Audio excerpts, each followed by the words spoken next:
Okay, no fun and games. None. I've been watching all the videos going up on YouTube and starting with the first one. And I seem like the biggest goofball, annoying laugh ever.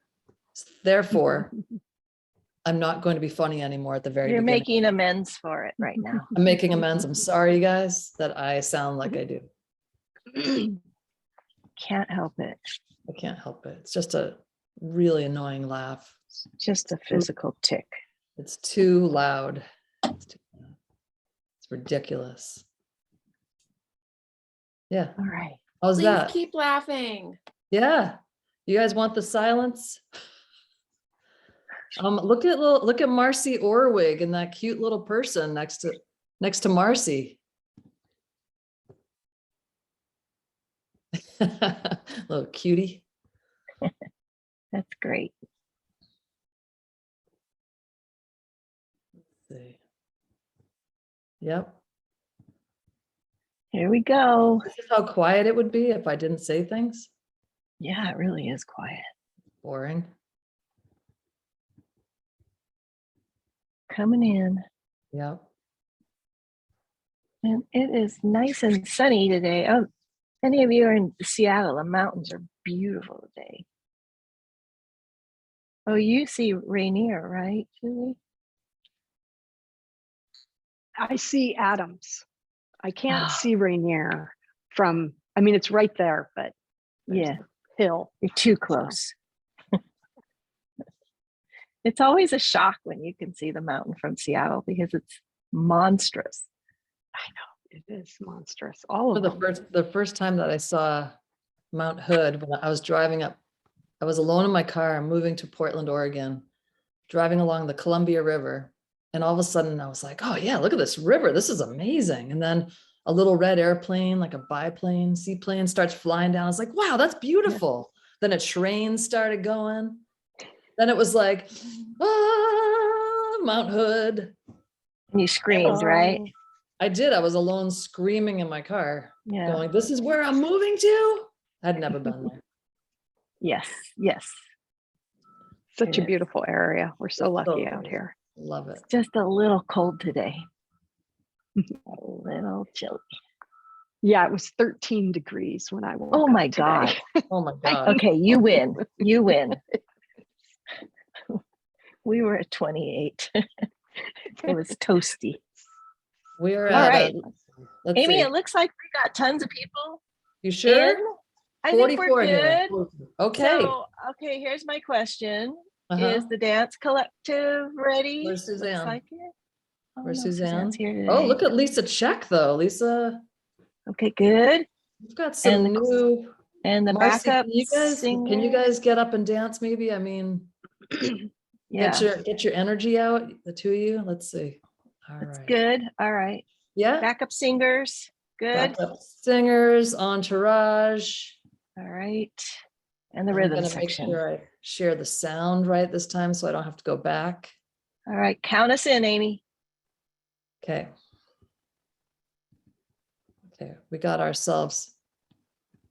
Can you see that in front of that? 3, 2, 1, blast off. Well, it's the end of the week. Now where you been? Well, now it's Feedback Friday, so come on in. Come sit down and stare at your screen.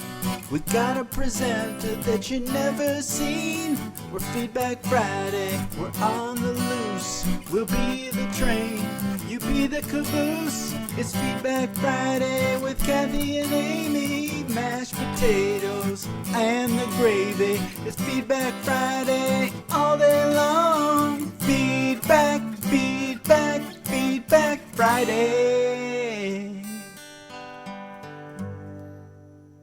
That's my all-time favorite song, I have to say. Good morning, everyone. Welcome to Feedback Friday, Botanical Colors Feedback Friday, episode 89.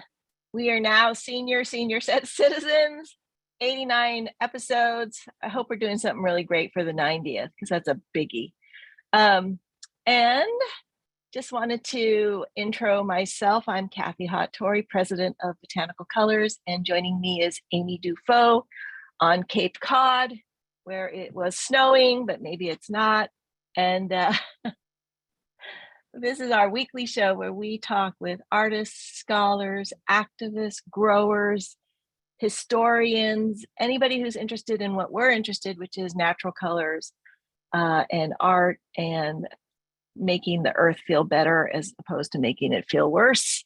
And this week on Feedback Friday, we have Julie Beeler, who is a fellow Washingtonian, and she's based in Trout Lake, Washington, down by what I found out just 2 seconds ago, Mount Adams. And she'll be talking about the Mushroom Color Atlas, which is this amazing compendium of naturally dyed with mushroom fabrics and swatches and what their range is and etc. It's amazing to see. And she is going to share that with us, as well as talk about the importance of the mycological world and its influence on us and how we can both celebrate it and protect it, understand the impact of these delicate networks, and our role as stewards of the land and bringing positive change to local environments and our planet. Julie also has a flower CSA down in her area of Washington called with her company Bloom and Dye. And I think that's how I first met you several years ago, was through that, because I was like desperate for people to grow dye flowers. And Julie actually did that for a year, and it was wonderful. And before we start, I just want to send out a huge thank you to all of you who are joining us and supporting Feedback Friday and Botanical Colors. You know, we thought we were like getting through it all, and then something else happened. And so we are really trying to maintain our composure during this time of a lot of unrest and uncertainty. So I just want to say thank you to all of you for sticking with us. We have a lot of people, almost 200 people on this call today. So you're obviously extremely interested in mushrooms, as are we. We've kind of been mushroom adjacent for a long time, but sort of scared of using them. But Julie has sort of got us through that hurdle. So we're really thrilled to have her join us. A little housekeeping. Amy is the moderator on this call, and so the chat is currently closed, but she'll be opening it at the end of Julie's talk so that you can write in your questions, and then Amy will go through those and ask Julie. So we'll have time for a Q&A after that. And the recording, am I recording? Yes. The recording is will be available afterwards, as well as any links to information that we have been discussing during the call. So lots of mushroom information. I'm sure people are interested in mushroom books, and we're actually getting one. So just Amy, remind me to say what that is. And also Julie will give us links to other mushroom books so that you can become part of the mushroom community, which is a worldwide thing. All right, Julie. And then Julie, don't forget about the conference as well, to make a mention on that when you're talking. All right, so I'm going to turn it over to Julie Beeler. Welcome to Feedback Friday. Thank you, everyone. I'm super excited to be here today. I'm going to share my screen and hopefully this works. Thank you all for joining.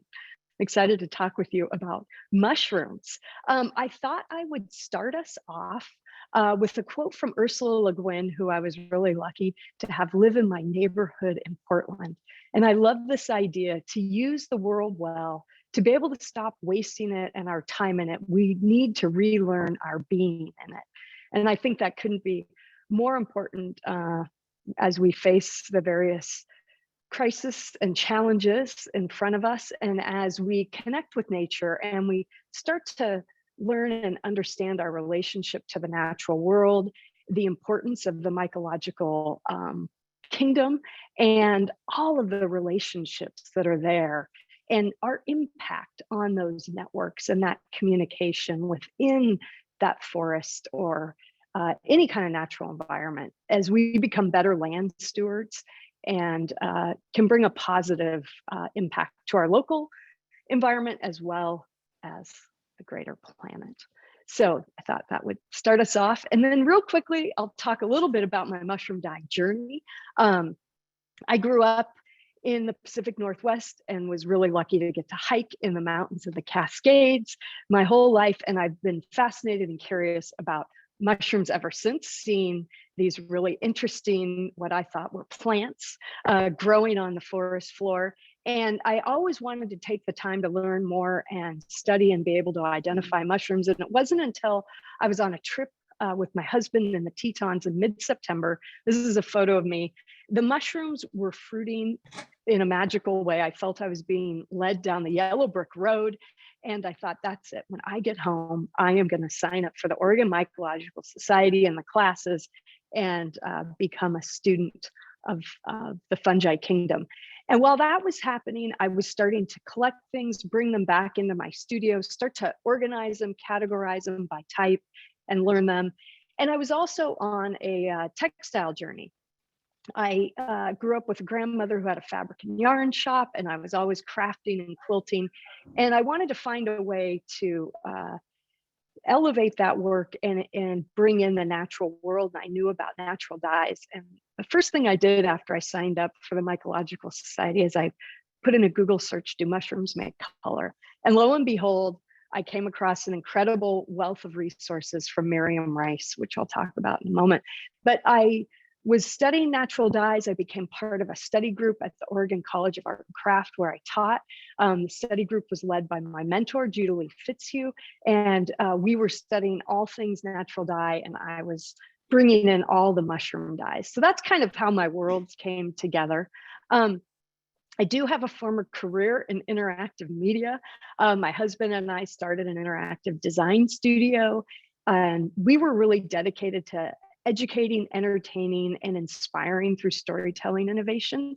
So we worked with a lot of museums and cultural institutions, lots of libraries and archives. And this is some examples of my work with like the Smithsonian, the National Archives, the Museum of Modern Art. So you can kind of see, if you've played with the Mushroom Color Atlas, how I've brought my three passions in life together. That takes me to where I live today. Kathy mentioned I live in Trout Lake, Washington, and the land where I live and the place where I call home is the lands of the Yakima Nation. And their ancestors have resided here since time immemorial.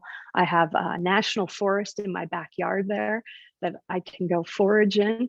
And I have a flower farm, Bloom and Dye, that I run along the White Salmon River. I make seasonal bouquets that I deliver weekly to our local community from April to September. I also harvest, dry, package, and sell natural dyes online. And those dyes can be used, to make pigments and colors and prints and paints. I also teach workshops at my studio here and other locations. And then I incorporate everything that I'm growing and the mushroom dyes into my own personal textile work. This is some work here on the screen of the plants I grow, indigo and marigold. And then behind me are all the mushroom dyed pieces that I've created. So now we're going to do a dive into the fungi kingdom. And I wanted to start off with a quote from Merlin Sheldrake. If you haven't had the opportunity to read Merlin's book, Entangled Life, I highly, highly recommend it. He talks about that today, more than 90% of all plant species depend on mycorrhizal fungi. They are the rule, they are not the exception. And they're a more fundamental part of planthood than the fruits, the flowers, the leaves, the wood, or even the roots. And I think that's really important to think about. He talks about this intimate partnership that the plants and the trees have with the mycorrhizal fungi. And he says, it's complete with cooperation, conflict, and competition, but they enact a collective flourishing, which I love to think about. And he says that flourishing underpins our past, our present, and our future. We are unthinking without them, yet seldom do we think about them. And he says the cost of our neglect has never been more apparent, and it's an attitude that we cannot sustain. So as we walk through the forest and we're thinking about those delicate networks in the soil that lay beneath our feet are so important. So real quickly, I want to go back in time a little bit because there is a historical use of using fungi for dyeing. And it's actually a longer history than we thought, thanks to the research of Dominique Cardone and what she's published in her book, Natural Dyes. So in the Middle Ages in Italy, there was this known element that was used to kind of achieve the crimson colors from the insect dye kermes. And it was referenced as popo or opopo in the manuscripts, which translates to agarico, to agaric. And here you see this mushroom on the left, Larsifomus officinalis, that is agaricon. Agaricon was used as a mordant and a brightener to get these bright red colors. And there's reference to this in the Gobelin dye works in Paris in the 1660s, as well as in Dutch manuscripts in 1631. And I could go on and on about agaricon, but that's all I'll mention about that amazing mushroom as it relates to dye. On the other side, you see a polypore mushroom. This is Fomes fomentarius, the tinder fungus or the hoof fungus. But polypores were used for dyeing, and not only in Europe, but they were used in North Africa and Central Asia, and even Northwest North America. And they would give different shades of yellows or reds or purplish colors, depending on the species. This particular tinder fungus gives a shade of yellow. And what's interesting about this, along with a lot of other mushrooms, is it's a natural accumulator of alum. And alum's a mordant that we use to adhere, the natural dyes to the fibers. And the other thing that this mushroom has is this velvet interior that often was like pounded down into felt to make hats in Transylvania. But that velvet was also applied like to wounds to heal and stop bleeding. And then it was also used to make wicks for tinder boxes. We've got another mushroom here, the mulberry polypore. Until recently, this mushroom was used in the Taklamakan Desert. And when you think about the location of the Taklamakan Desert and you think about the silk root, and the silk root is all along these oases where these mushrooms were fruiting, these mushrooms were traded for dye, but also the knowledge then was passed down through that. So really interesting. And now we get to a mushroom near and dear to me. And Amy happens to be wearing a shirt that is dyed from a Conodontium tinctorium. This is the Indian paint fungus. I affectionately refer to it as ET because I grew up in the era of the ET movie. But this was used by indigenous peoples on the west coast of North America. And it is the source of the bright red body paint that you would see.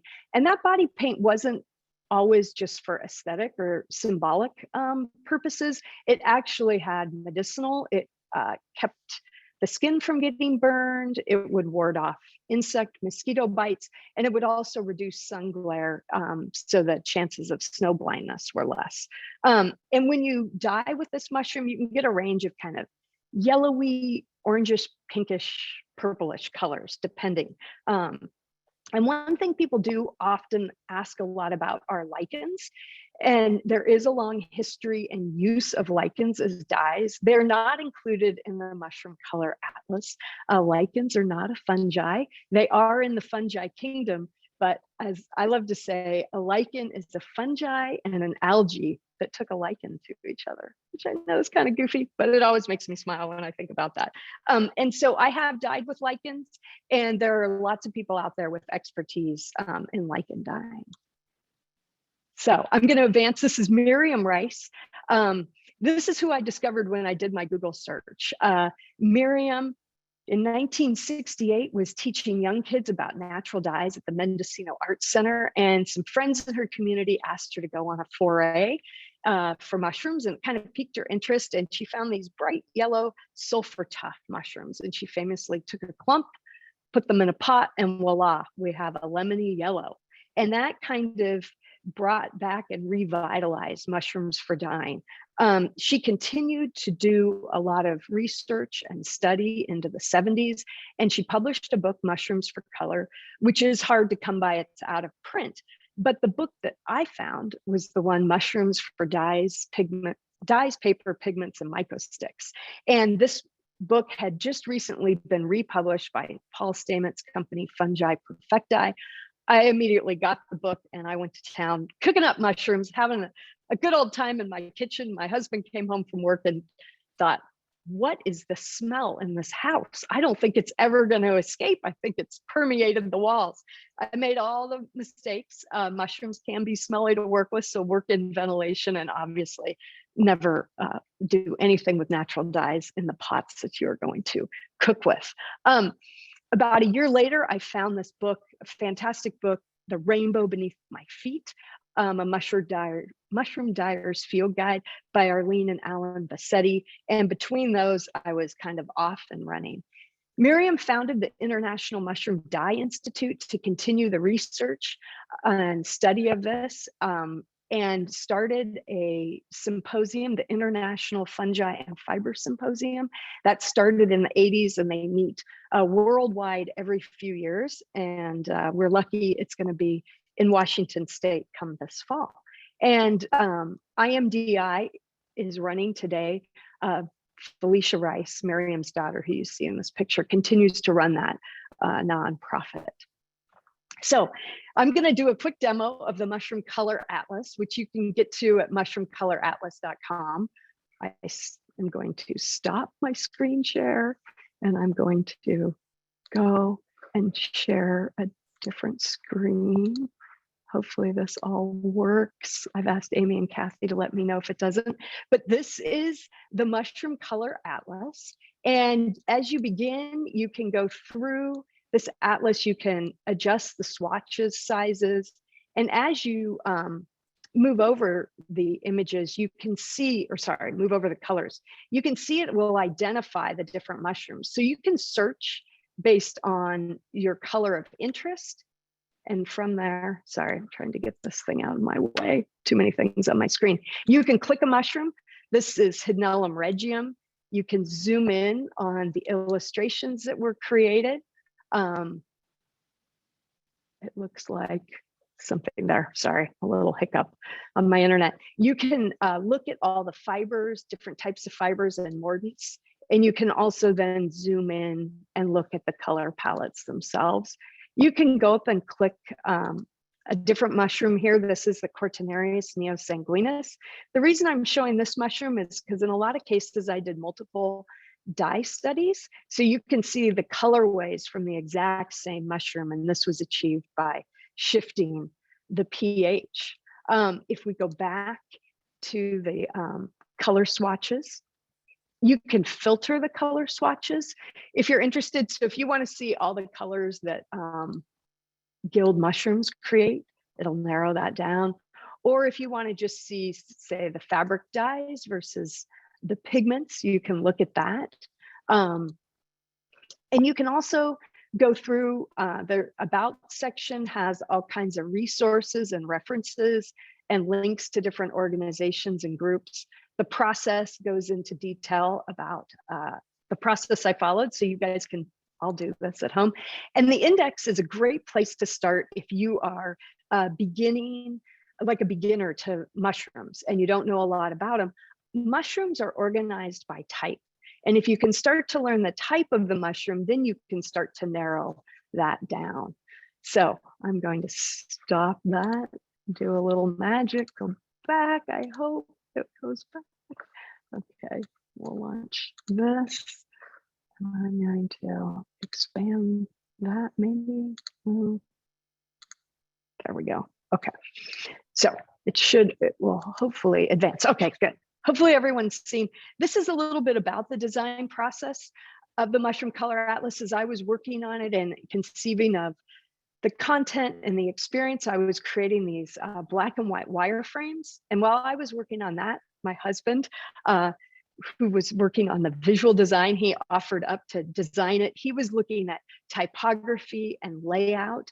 And we spent a lot of time talking about the mushrooms themselves. Were they going to be photographs? Were they going to be illustrations that were colored? Were they going to be black and white, and how detailed? And we decided on black and white images so that the colors from the mushrooms themselves would be the focus.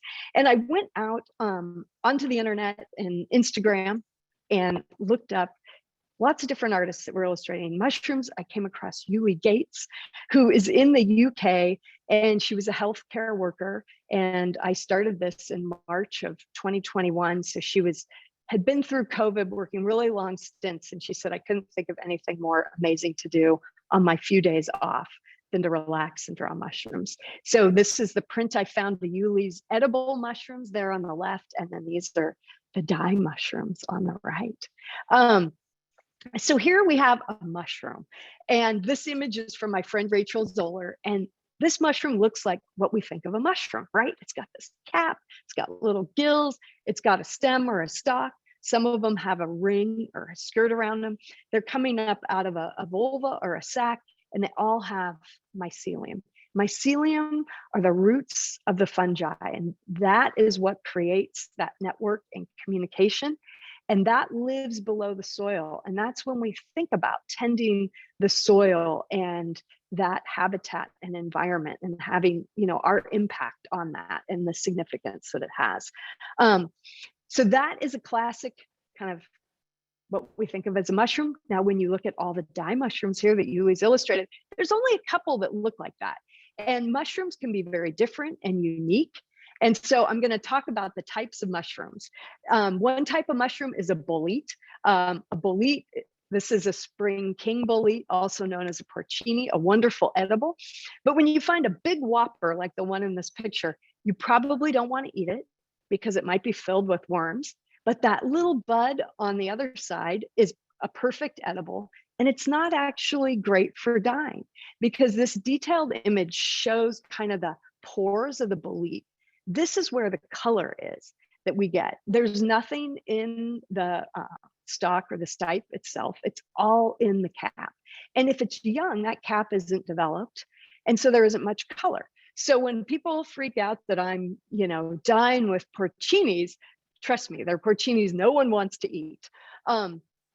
Here is a beautiful type of mushroom. It's the coral fungi, and it literally looks like what you would find on the ocean floor. It's just spectacular. This is Romaria. There's a lot of varieties of Romaria. I don't exactly know the exact variety. It takes some microscopy work to see, but the reason I love to show Romaria, not only is it a type of coral fungi, but this is how that mushroom color atlas can be helpful. If you've come across some Romaria and you like beiges and yellows, that's totally fine. But if you want to get these beautiful purpley grays, you need to mix it with some iron, and that yields those beautiful colors there. Another type of mushroom is the false gild mushroom. There is a very famous edible false gild mushroom, which is a chanterelle. And what you can see in this illustration is the gills, they're false, they go all the way down the stalk. They're not just in the cap. This happens to be a blue chanterelle. This is one of my absolute favorite mushrooms. They truly are the flower of the forest floor. When you come across these, they just stop you in your tracks. They're spectacular. They are edible. Personally, they're not a favorite of mine. They're a little more woody than I like. And look at these colors. I can't eat it. It creates these spectacular colors. And now we get to the gild mushroom, this kind of classic mushroom that we think about. This is a Cortinarius dermosity, and this creates red dye, and you can see the color in the cap. There's also color in the stem, not as much. And there they are, little tiny guys, and they grow in different sizes. So they're small. It often takes a while to collect a handful enough to dye fiber. And now we're in the type of mushroom that's a polypore. And the polypore has this kind of pored surface below it. And this is the famed dyer's polypore, Phala schwetzenites. And this mushroom just gives color like there's no tomorrow. Here are 3 different colors. I'm not even showing the other colorways of getting amazing browns and rust red browns when you shift the dye bath. This mushroom also has a tannin in it. So this is a mushroom that you can get striking colors with no mordant at all, because the tannin acts as a natural mordant. Here you might be able to see some of the pores there. And I show this because this is a tiny little beginner polypore. And one thing to think about when you're harvesting mushrooms for dye, mushrooms look different at young versus middle age versus older, kind of like us humans. And you really want to get that mushroom in middle age. If I were to harvest it here as a young mushroom, it doesn't have a lot of dye pigment and it's not the size and scale. So to let it grow is important. And I'll talk about foraging here in a second. Puffballs, there's amazing amount of puffballs. There's a million of them everywhere and lots of them are edible, but you don't want to eat this one. This is the Dyer's puffball, Pysolithus tinctoris, and and look at the color in that mushroom. It is just incredible. And you get these beautiful shades of golden browns. And then finally, the last type of mushroom is the tooth fungi. This family of fungi are my favorite. They are just spectacular. They create beautiful shades of blues and greens. This is a Hydnellum cerulleum, just beautiful specimen. And here you can see on this photo, it's got little red dots on it. And that's actually butation, which is mushroom sweat, just like us. And it's just beautiful. So I am going to see, I'm going to stop my share and see if we can spotlight my overhead camera. Let's see. Uh-oh, I've lost you guys. There you are. Okay, you can see my camera. Great. Okay, so real quickly, I'm going to take us through some of these mushrooms. I'm going to start with this one. This is a Conodontium tinctorium, and this is the Indian paint fungus. And you can see here, this is in the tooth family. It's got these little teeth and this white growing up through that. For those of you that don't know, I mean, not only is it gorgeous, that is the mycelium itself. So this is an incredible specimen with the mycelium in it.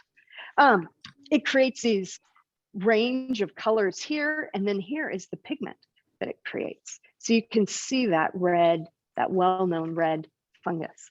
This is the Hydnellum cerulleum. This is actually the specimen that I showed you on screen, and you can see where those pores of red dots are. This has gotten very tiny as it's dried because about 80 or 90% of mushrooms are water. And these colors, blues, and these mushrooms love an alkaline environment, so they dye cellulose fibers beautifully. And then as a pigment, you're getting these gorgeous greens and some green browns from these.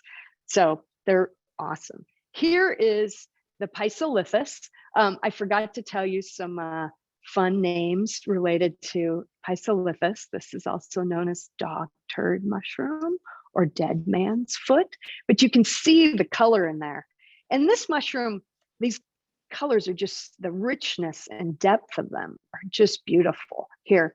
And this particular mushroom and most puffballs do not make great pigment, but instead they make spectacular ink. So these are the inks from there. Here are the Cortinarius. So some of these were in the photo I showed you. You can see the different sizes of them that you find. And these create some just amazing reds on the different fibers. And then the pigment is just spectacular. So there we have that. And then this is another type of Cortinarius that I wanted to show you. Look how different that is. It's more orange and yellow.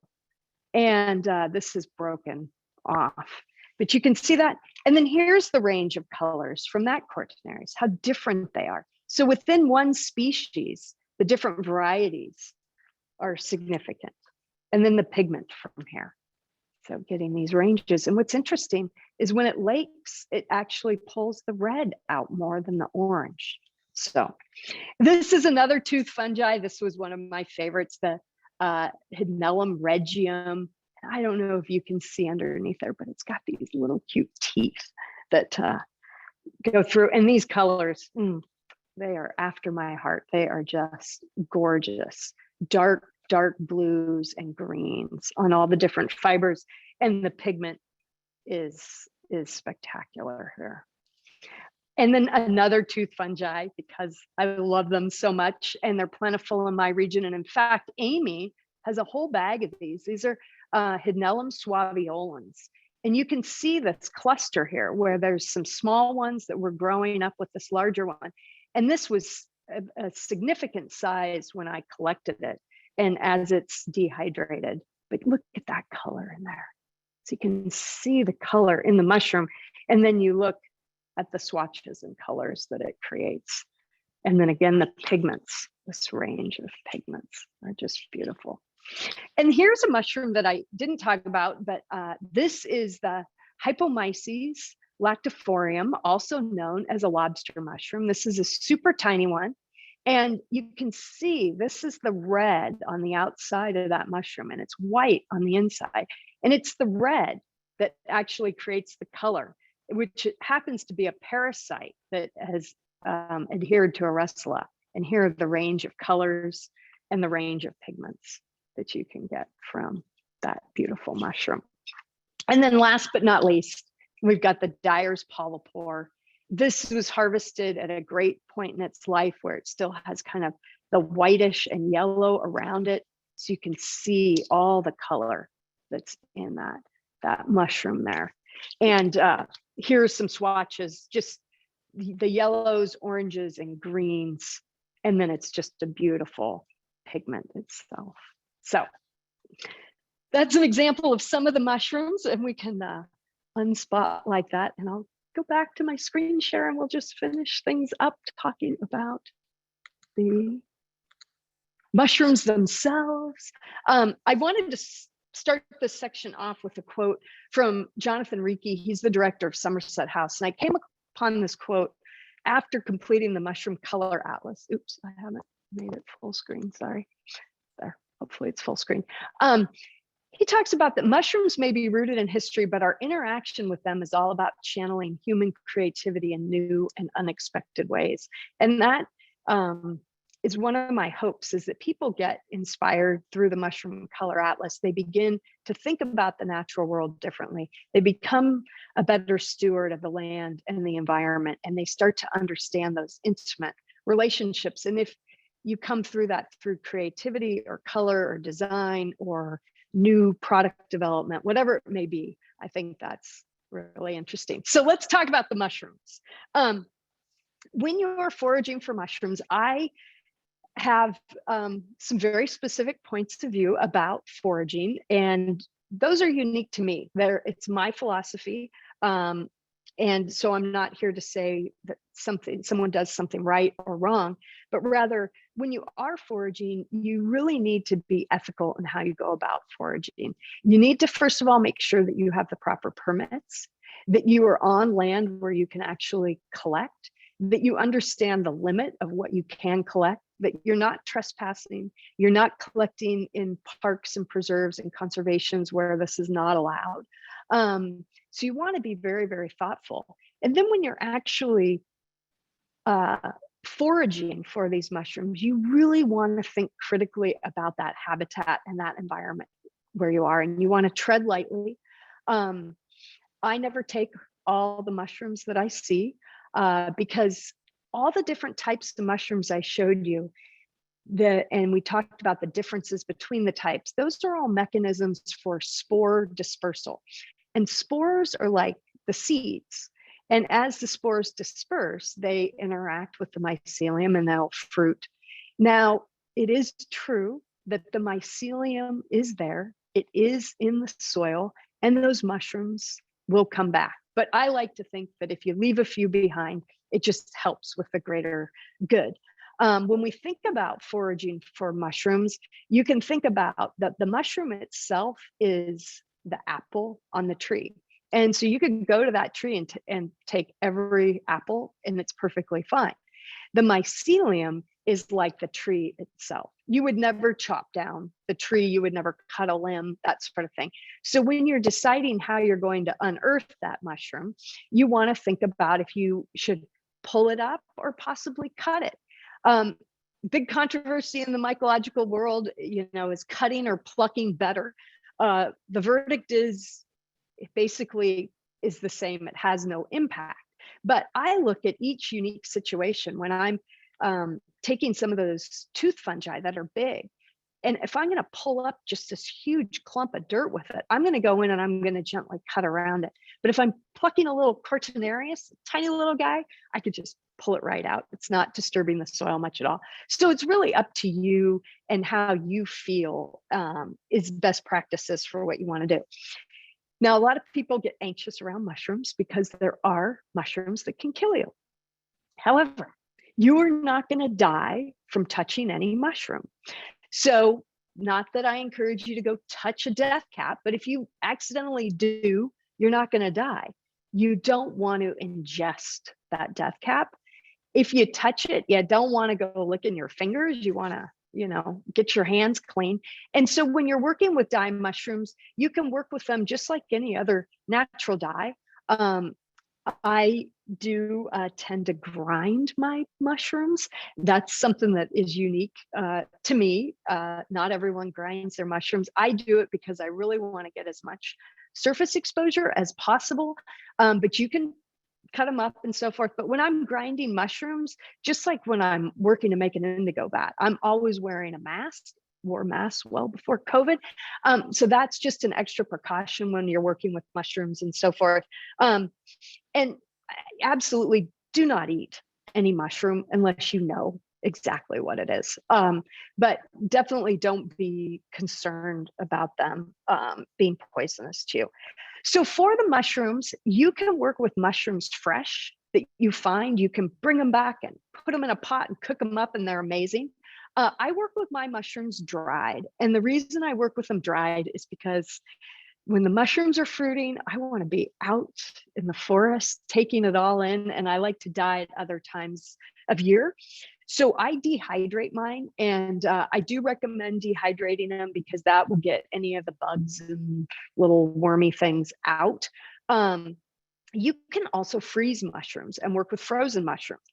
I don't freeze mine because I don't have enough room in my freezer, but I do freeze them. And in fact, the grinds, like if I make a dye bath, I'll often freeze the grinds from the mushroom because they don't take up much room in my freezer. And then I'll cook them up to make an exhaust bath. So you can just keep pulling the color out of those.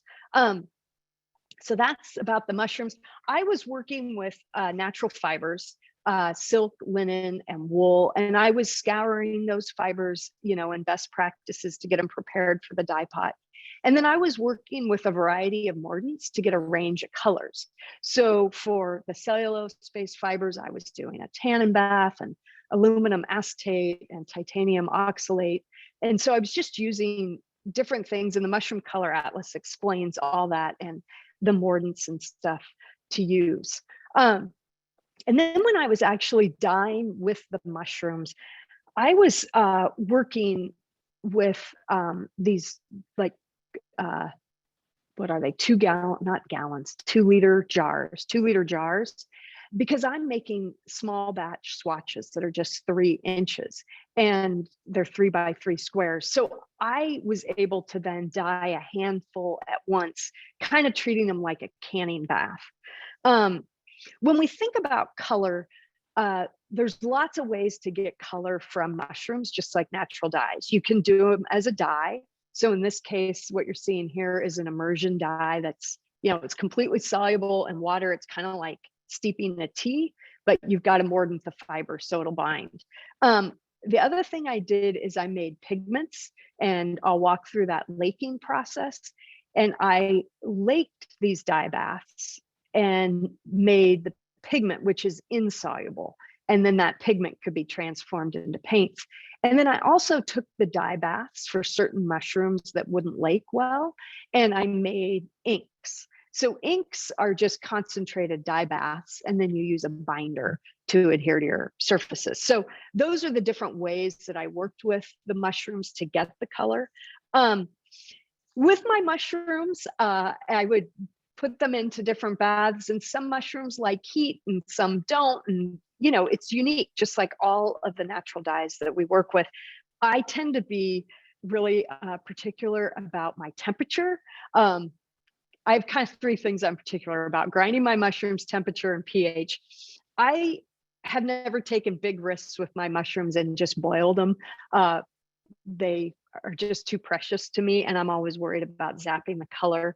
So I tend to have lower heat. I'm also playing with the pH to shift colors. And I am always straining out all my grinds before I put my fiber in, just because some of the fiber I'm using, I would be picking them out forever. So I just use a strainer with silk habitat, and that tends to get these fine particles.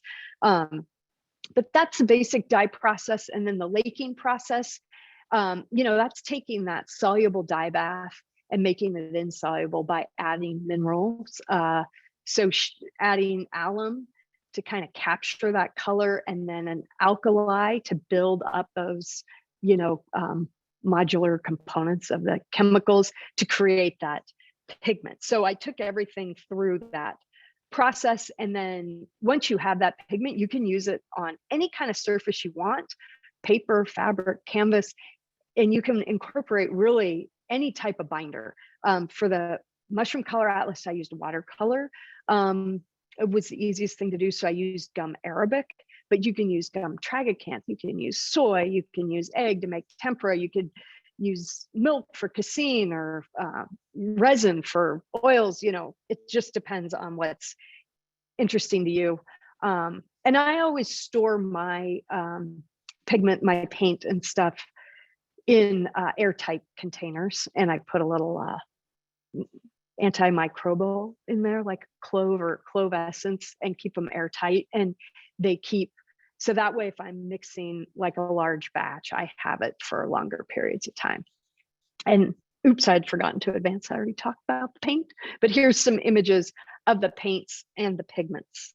Let's see, so when we think about the future, I have more mushrooms that I'm continuing to add. I, in fact, have 7 mushrooms on my dye table ready to go. And that 7th one is thanks to Kathy, because she introduced me to a new dye mushroom that I had never known about, and did some experiments, and lo and behold, it created some beautiful colors. And continuing to travel to different habitats and forests, and looking at maybe the same species of mushroom, but it's growing in different environments. How does that impact the color? Also thinking about new products, MycoWorks. They are growing mycelium to make leather. And I think wouldn't that be amazing if people started to cultivate dye mushrooms the way they do edibles and medicinals? That would be great. How the color palettes inspire and influence, like Christine Boland's piece here, the Mushroom Color Atlas kind of inspiring her work. And then different designers out there. I hosted a group of color designers from Nike. We were out foraging for dye mushrooms. It happened to be late in the season, so those lucky designers got to take home some matsutakis as well. And then we went into the studio and dyed with those. So really kind of the better understanding the chemical makeup of these mushrooms, and working with mycologists to study them is something I'm really excited about. And I'm super excited for the International Fungi and Fiber Symposium that's going to be held in Port Townsend, Washington, October 16th to 22nd. This is the organization, the International Mushroom Dye Institute, that Miriam Rice founded back in 1980. Continues today, brings people from all around the world. You could be novice or an experienced mushroom dyer, and we all gather over our love and passion of fungi and fiber. Sorry, I say fungi and fungi, all different. Anyways, so thank you all for joining me, and thanks Botanical Colors for the invitation to present. It's been really fun, and I look forward to answering any questions you guys may have. Oh, there's lots of those, Julie. Oh, good. There are a lot of those. Hopefully there's no. Oh, good. I left. Oh, yeah, we've got time. Yeah. Thank you so much. That wow, really super. I'm looking at all these mushrooms, thinking, oh, now we can. But anyway, I'm going to turn it over to Amy. Amy, I'm sure you've got lots of questions. Yes. Thanks, Julie. Okay. How about can you talk a little bit about cellulose dyeing with fungi? Fungi, whatever. Fungi. It's a fungi. It's a fungi to hang. So we know cellulose fibers like an alkaline environment, and that's why they perform so beautifully, like with indigo. There are definitely mushrooms that do not like an alkaline environment, and you will not get any color on your cellulose. It's almost an interesting thing where it strips it it like bleaches your cellulose fiber to be even like brighter and whiter than it was to begin with. It, and I don't understand that, but that's what I've seen. But then the mushrooms that like alkaline environments, like the tooth fungi, they dye cellulose fibers beautifully. And I don't know enough. I wish I was a chemist, but if you let them ferment, and if you're familiar with working with indigo and you kind of work with them in that way, they produce incredible colors that are light fast and are just amazing. Now, if you dye with tooth fungi and you're not really shifting them and letting them kind of like ferment, I don't know if that's the right word, but like cook down, your colors can shift. They can go from blue to gray. So it's really spending that time with that mushroom to get it exactly right to dye. And yeah, there's a range of mushrooms, Cortinarius, when you shift the Cortinarius to a pH 9, it's stunning on cellulose fibers. So, but yet there's other mushrooms like Hapalopilus or even ET, Echinodontium tinctorium, really blah and uninteresting. So it just depends on the mushroom. Okay. Can you talk about light fastness of the dyed samples that you have and how much colorant is present in the various mushrooms? Yeah, so just like other natural dyes, mushrooms, certain mushrooms are going to be more light fast and color fast than others. The Omphaliotis olivescens, it's the Western jack-o'-lantern. It's on my bucket list to find someday. It doesn't grow in my area, it grows down in Northern California. That color is a beautiful purple. It's going to shift and fade a little over time. It's still going to be in that purpley gray, but it's going to fade a bit, versus other mushrooms like the Dyer's polypore that has the natural tannins in them. Those colors are light fast the way, you look at weld and madder and so forth. So it's really just a range on the mushrooms. And I hope someday that I could take all my swatches and I'll do a light test over time and then post that, so you can begin to see how they perform. But a lot of them are incredibly stable and light fast, the Physolithus and all kinds. I'm just looking at what's in front of me here, just jog my memory. Everything around you and like those samples are so beautiful. Oh, thank you. Yeah. Are there any mushrooms that could be cultivated at home for use as a dye? Could you farm your own, I guess?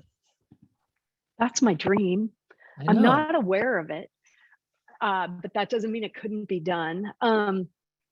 Some of these mushrooms, when we talk about this relationship between the fungi and the trees and so forth, the Dyer's polypore is actually a type of fungi that is a wood rot. And so if you're finding that in your environment, eventually that tree is going to die and decompose because of that fungi. Other fungi have a relationship that support the life of the tree and aren't, in essence, decomposing it. But Dyer's polypore is great if you're at campgrounds where people have gone in and cut the tree down. You can often find lots of Dyer's polypore because they're decomposing that stump down. So I think that with the different types of dye mushrooms, it could be hard to grow them because they're a saprophyte rather than anyways, it's all these different types of things in the mycological world that I believe make it a challenge.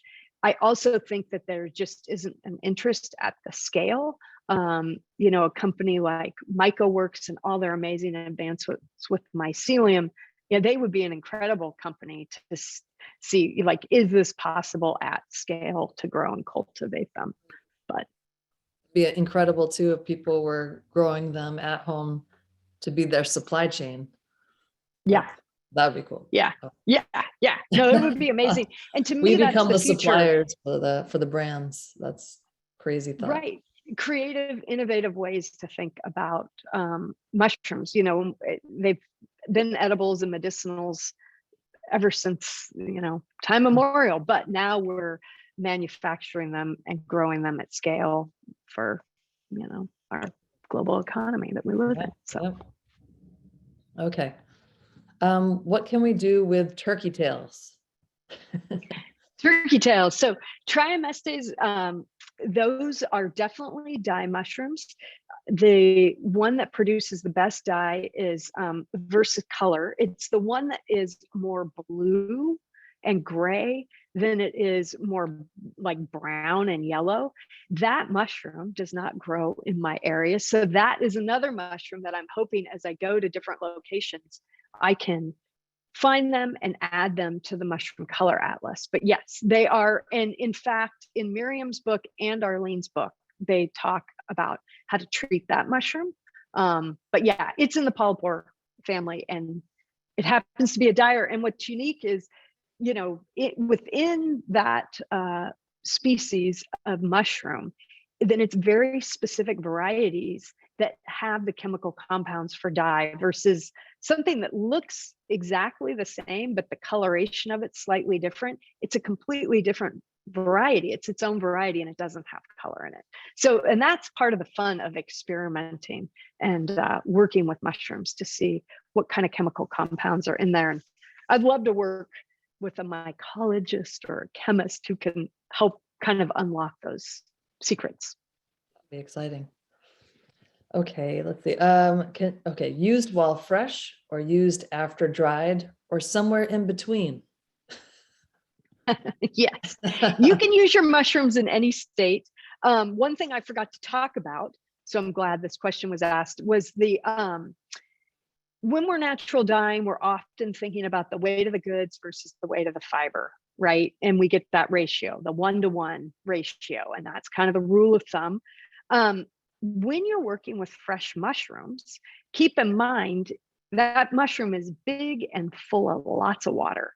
So there is no real way to get that ratio exactly right. So I eyeball it. I kind of look at, okay, here's my pile of mushrooms. And if I wad up all my fiber, is it roughly the size of the pile of mushrooms? I should have enough to get a color I'm happy with. Now, like all things, you can use less mushroom and you're going to get, and more fiber, you're going to get a little lighter. And if you use a lot more mushroom and a lot less fiber, it'll be more saturated. So it really just depends. I do sometimes work with mushrooms in the in-between stage where I haven't completely dehydrated them. They've just been sitting outside, kind of smoldering and rotting, and I'll throw them in a pot. But that can be kind of stinky and ooey and gooey. So you might not enjoy it. It might be more fun to work with them fresh or dried and not in between, but you definitely can. Are you guys okay? Kathy, are you okay too? And Julie, we got a bunch of questions. Like, do you want to take a couple more? I know. Yeah, Sure, let's I'm do happy two to, more. whatever. Okay. Let's see. Please talk briefly about permits for collecting on federal lands if you know anyone who has obtained one. Thank you.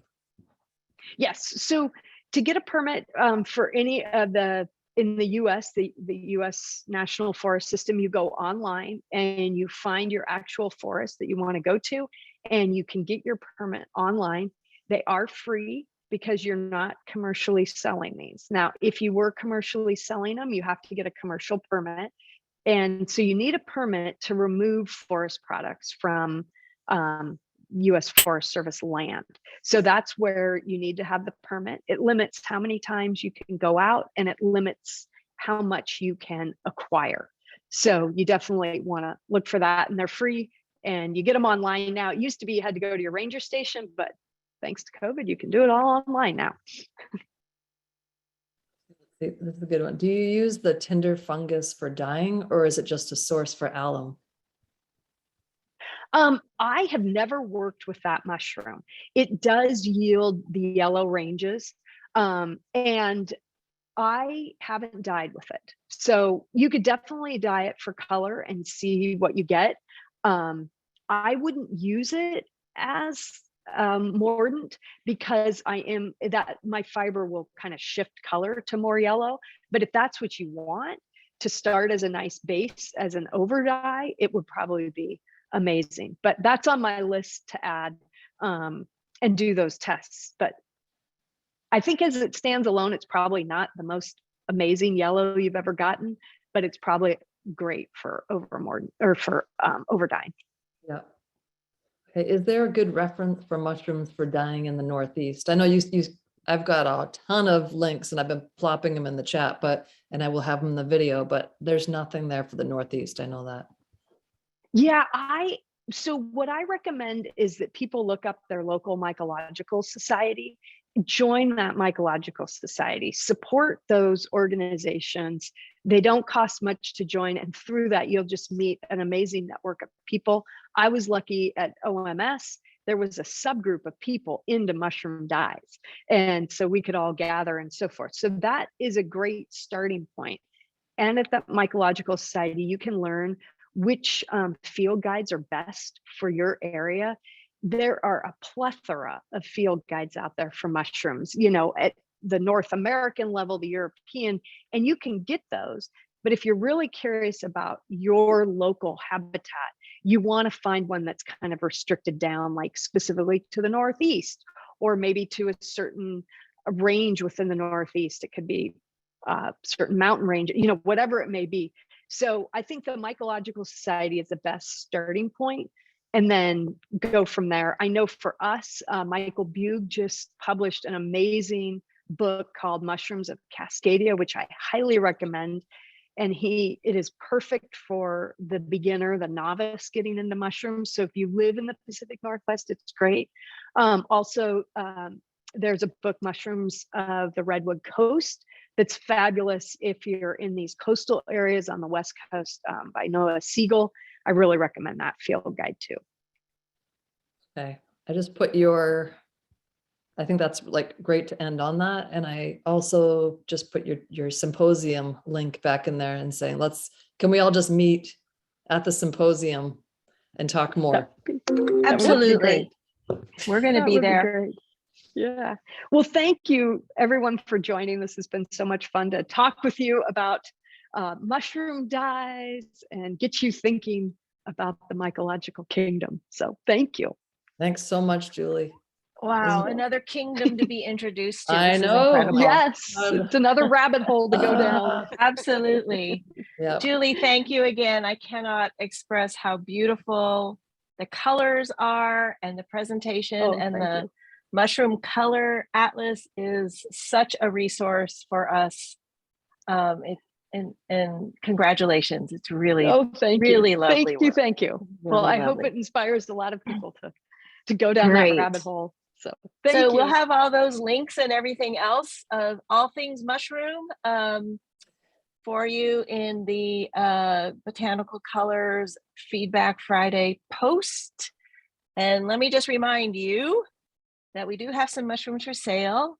We've got the Cortinarius semisanguineus, which is one of those reds. Julie got some beautiful shades from that. We also have a different Cortinarius called the marsh webcap. It's Cortinarius uliginosus, I think. And then well done, Kathy. Tapenella mentosa. Another gray blue kind of colors to gray, really nice. So those three are on the site. They're sort of moving quickly. We did add a few more packages, but mushrooms they're really lightweight, and they're you have to forage for them. So this has been many years of collecting and waiting, and so if you can get them, great. If not, Julie and Botanical Colors are talking about doing something in 2023 where perhaps we go foraging and do a little bit of dyeing. So that could be something that you look forward to in 2023. Let's see. The other thing that I want to talk about is next week, which is we are going to be welcoming Maida Branch, who is the founder and director of Maida Goods. It's a collective that supports the growth of Indigenous artists and preservation of their homelands through sustainable business practice. Maida was born and raised in New Mexico and is of Pueblo, Ute, and Henizara descent. Her family has been living on Pueblo territory forever. And so she's inspired by her family and the land. And she founded MIDA in 2017. They have amazing, beautiful art that they sell online. And it's a collective of Indigenous and Indo-Hispano artists. So MIDA will be visiting with us next week. Don't miss that. Amy, I'm going to let you go ahead and ask everyone to unmute and say hello. And You already said goodbye. it. You already said All right, done. it. Thank Thank you, everyone. Thank you. Thank you. Very knowledgeable. Wow. Thank you. Thank you. Oh, great. Oh, look at all these people here. Thanks so Hi, much. Lori Dorothy. Matthews in Italy. Hello. Hi, Darlene. Hello. Oh, we see everybody. Hi, Breeze Honeycutt. Aimid Fault. Oh. All right. Vancouver Island, British Columbia. Hello, Vancouver. Ooh, Hello. Hello. Yeah, that's another Lovely, great lovely. mushrooming location. What is that lady's name? Julie. Her last name is Harmon, and she lives on the Sunshine Coast. Yeah, Ann Harmer. And Ann Harmer. Yep. And she self-published a mushroom dye book. And Yeah. yeah, she's lovely. She's coming to the symposium in October. Oh, So excellent. I'm super excited to reconnect with her. I met her back Yeah. in 2018. So I think and in I fact, did too. I took a workshop and from her.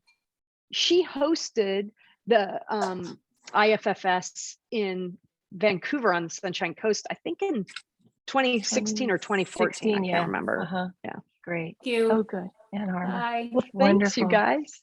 Take care. Okay. Bye, Bye-bye. guys. Bye. Thank Oh, Thank you. Bye. Oops, I lost my voice. oh, you're still recording. Say something profound. I can't.